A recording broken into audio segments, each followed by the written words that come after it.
Halo, assalamualaikum warahmatullahi wabarakatuh. Berjumpa dengan channel baru ini, KULTV. Halo, apa kabar kalian semua? Semoga dalam keadaan baik-baik saja dan dimudahkan rezekinya. Amin. Tolong dibantu subscribe, like, comment, and share ya, supaya KULTV dapat menghibur waktu luang kalian. Dan jangan lupa nyalakan loncengnya supaya kalian dapat pemberitahuan ketika KULTV update video terbaru. Oke, kali ini KULTV akan merangkum film Tokyo Idol.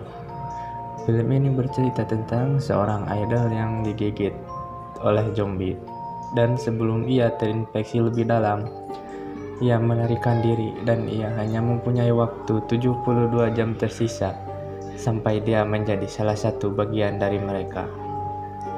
Ia pun mencoba menemukan serum zombie, akan tetapi para pemburu zombie dan zombie-zombie menyerangnya.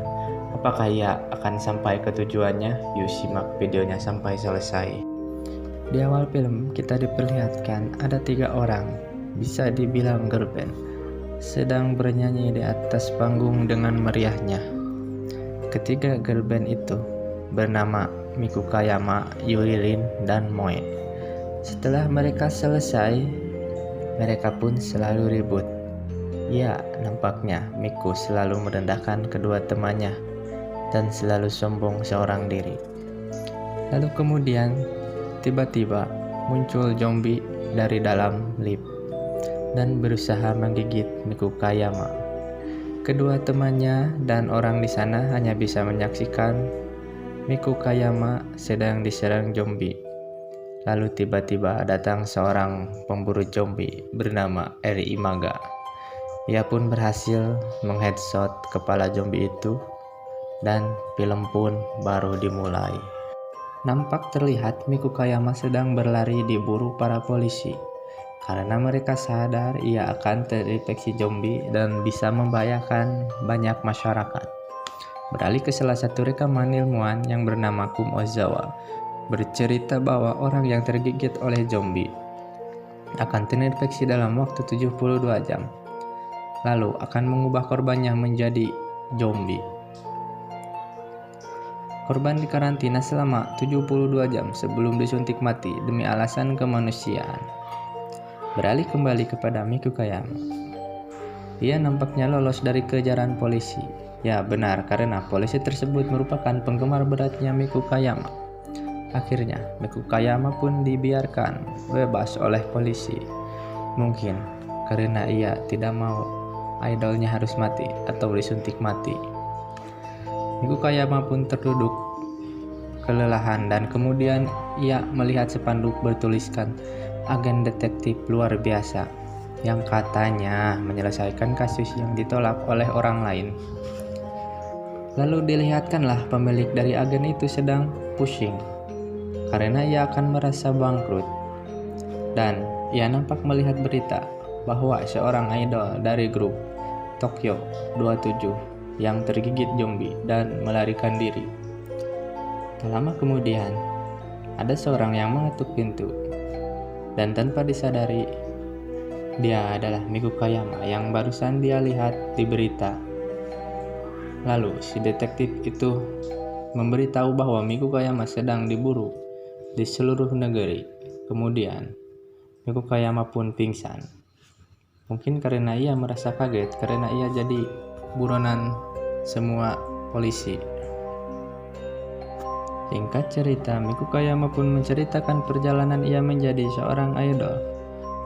Lalu dia pun bernegosiasi dengan detektif itu agar bisa membantu dia dalam kasusnya itu dan memberikan sebuah buku pemberian dari polisi yang membantunya tadi agar dia bisa lolos. Detektif itu pun tidak percaya dengan isi dari buku itu. Namun Miku Kayama berusaha meyakinkan detektif itu. Lalu detektif itu pun berusaha akan mencobanya dengan syarat uang sisa yang diberi dari Miku Kayama dan gajinya 15% untuk dirinya. Dengan lega dan penuh lelah, Miku Kayama pun tertidur. Lalu beralih lagi ke rekaman ilmuwan tadi, Kom Ozawa. Dia bercerita bahwa sejak tahun 1986, saat itu infeksi zombie menyebar cepat ke seluruh dunia, dan saat ini masih belum ada obatnya. Dengan wajah tertawa. Singkat cerita, Mikukayama dan detektif itu berjalan mengunjungi penerbit buku yang diberikan Mikukayama tadi. Setelah sampai, nampak mereka hanya menemukan hamparan tanah. Dan dari info yang didapat dari seorang di sana, katanya kantornya terbakar karena ledakan gas. Dan pekerjaannya pun meninggal. Lalu mereka merobohkan gedungnya. Nampak mereka berdua pun tidak mempercayainya. Kemudian nampak agen itu sedang menghubungi rekannya, seorang hacker, dan ingin mengetahui info tentang pria yang menulis artikel penyembuhan zombie. Dan Mikukayama pun sedang terduduk di bawah pohon. Lalu tiba-tiba seekor zombie datang dan menyerang Mikukayama. Mikukayama pun berhasil membunuh zombie itu dengan senjata baseball yang ada di dekatnya. Kemudian dua polisi menghampiri mereka dan kaget ternyata orang yang diburu mereka ada di depannya.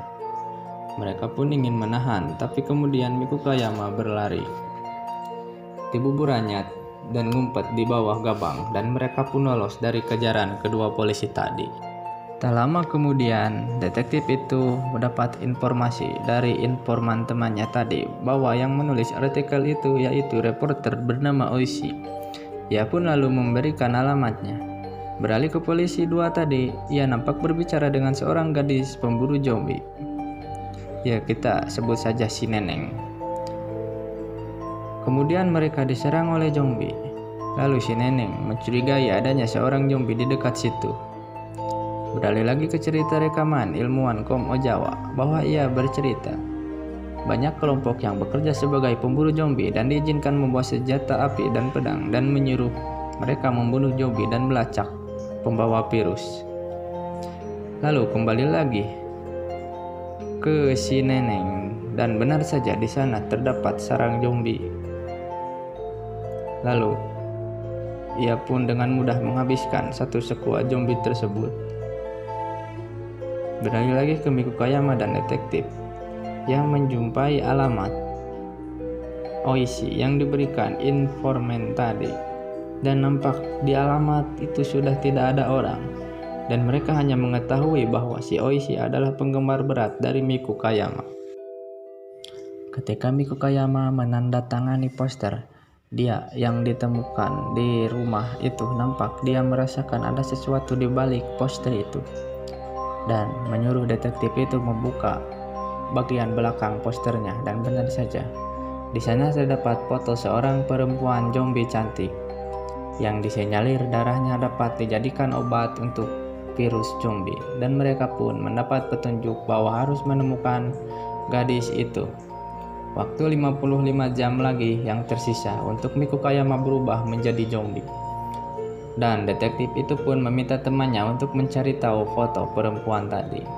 Kemudian Mikukayama berselimpangan dengan fansnya. Fansnya tersebut merasa ingin menyelamatkan idolnya dan berusaha ingin mencari idolnya itu. Singkat cerita, Mikukayama tertunduk dan merasa bersalah karena sewaktu dia populer dulu sebagai girl band Tokyo 27, dia selalu egois dan merendahkan teman-temannya. Kemudian si detektif itu pergi menemui temannya, informan tadi. Kemudian si detektif diberikan data-data perempuan yang dicarinya tadi adalah bernama Alia Semoyonova, model Rusia tanpa nama. Dia digigit saat berada di Jepang dan ditangkap para pemburu zombie.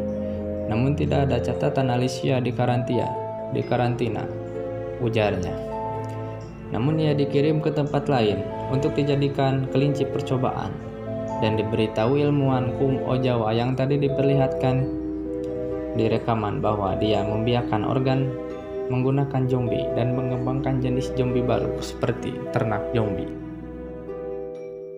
Scene beralih ke kantor pusat pemburu zombie dan diperlihatkan bahwa si Neneng dengan ayahnya sedang melakukan perbincangan. Si ayahnya ingin anaknya untuk menangkap Mikukayama sebelum orang lain menangkapnya. Lalu ia ingin siapapun yang terinfeksi harus langsung dibunuh, seperti yang dialami oleh Mikukayama. Singkat cerita, terlihat si Mikukayama dan detektif sedang membicarakan ilmuwan Kom Ozawa bahwa dia menciptakan zombie ajaib yang bernama Alicia tadi, yang darahnya adalah obat untuk virus. Ya, yang tadi ditemukan di balik poster. Ia adalah Alicia. Kemudian diperlihatkan lagi rekaman ilmuwan Kom Ozawa yang menyatakan ia berhasil menemukan produk kebetulan dan berhasil menciptakan obat untuk infeksi zombie yang sudah diuji dan manjur, ujarnya. Waktu tersisa tinggal 35 jam. Terlihat si detektif dan Mikukayama harus segera menemukan Alicia. Akan tetapi para pemburu zombie mengejar mereka. Mereka berlari sekencang-kencangnya. Mereka pun lolos dari kejaran para pemburu zombie tersebut. Waktu tersisa tinggal 20 jam. Lalu Mikukayama dan detektif berdebat karena mereka tidak tahu harus kemana lagi mencari Alicia. Miku pun marah-marah kepada detektif itu, dan detektif itu berusaha menenangkannya. Singkat cerita, waktu tersisa tinggal 12 jam lagi, dan diperlihatkan dua orang fans Mikukayama nampak mengunjungi tempat kenangannya masa lalu dari Mikukayama. Dan tanpa kagetnya, mereka berhasil menemukan Mikukayama sedang mengenang masa lalu dengan bernyanyi, seolah-olah di atas panggung. Lalu tiba-tiba muncullah zombie yang menyerang mereka, dan dengan rasa jagoannya, dua fans itu melawan zombie, dan alhasil mereka pun tewas tepar sampai mati di sana. Ketika Mikukayama dan detektif berlari, dia kaget kepada si neneng pemburu zombie karena dia mengira gadis itu akan membunuh si Mikukayama. Dan kemudian ternyata si neneng adalah penggemar dari Mikukayama dari lama sebelum dia menjadi terkenal, dan dia pun ingin membantu idolnya tersebut. Lalu si neneng itu mengetahui di mana si Alicia berada. Namun, detektif pun merasa curiga karena takutnya mereka dijebak, dan Miku pun memastikan bahwa mereka akan baik-baik saja. Dan nampaknya si neneng itu pernah merasakan efek dari darah Alicia karena ia sempat tergigit ketika sedang memburu zombie. Dan mereka pun bergegas pergi. Waktu tersisa tinggal 6 jam lagi. Lalu Mikukayama pun selfie dulu sebelum mencari si Alicia dan mungkin update di Instastory-nya untuk kenang-kenangan kali. Mereka pun langsung menuju ke ruang bawah tanah dari gedung para pemburu zombie. Si neneng itu tampak merasakan tidak ada yang beres karena di sana terlihat tidak ada penjaga dan hanya melihat darah dan pakaian yang berserakan. Nampak mereka sedang diintai oleh bos zombie melalui kamera CCTV, dan mereka diperlihatkan rekaman Kom Ozawa. Dan itu rekaman terakhir sebelum Kom Ozawa tewas oleh zombie. Mereka pun menuju ke tempat si Alicia yang berada di ujung koridor. Namun bos zombie tentara cepat-cepat menyuruh anak buahnya membukakan pintu dan segera menyingkirkan si Alicia. Dia pun memerintahkan anak buahnya zombie yang lain untuk menyerang mereka bertiga. Nampak seluruh zombie berlari menyerang mereka, dan mereka pun berhasil memenangkan pertarungannya dengan zombie itu. Namun, ketika melanjutkan, datanglah zombie si Mbamba. Lalu si neneng pemburu itu menyuruh Alicia dan detektif pergi duluan. Sementara dia akan melawan zombie itu, dan terjadilah pertarungan sengit. Lalu si zombie kepala babi menghadang mereka dan terjadi pertarungan. Dan di sisi lain Alicia kewalahan melawan zombie si Mbamba.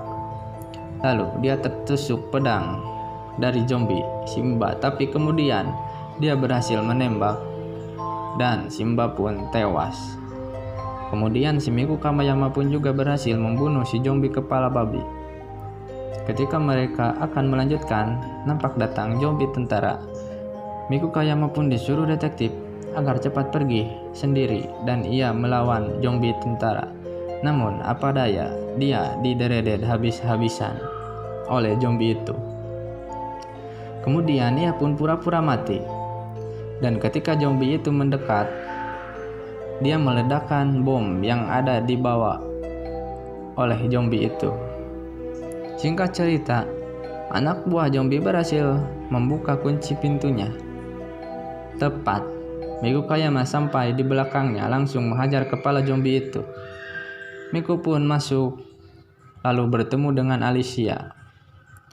Dia pun mengambil darah Alicia dan disuntikannya ke tangan Miku Kayama. Akhirnya Miku Kayama pun selamat dari zombie.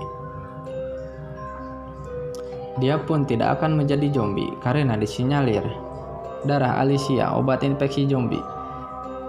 Si nenek pemburu itu pun nampak masih hidup dan ia menjumpai Miku Kayama dan membawa Alicia pergi. Tiba-tiba suara tembakan mereka dengarkan. Mereka melihat zombie akan menembak mereka.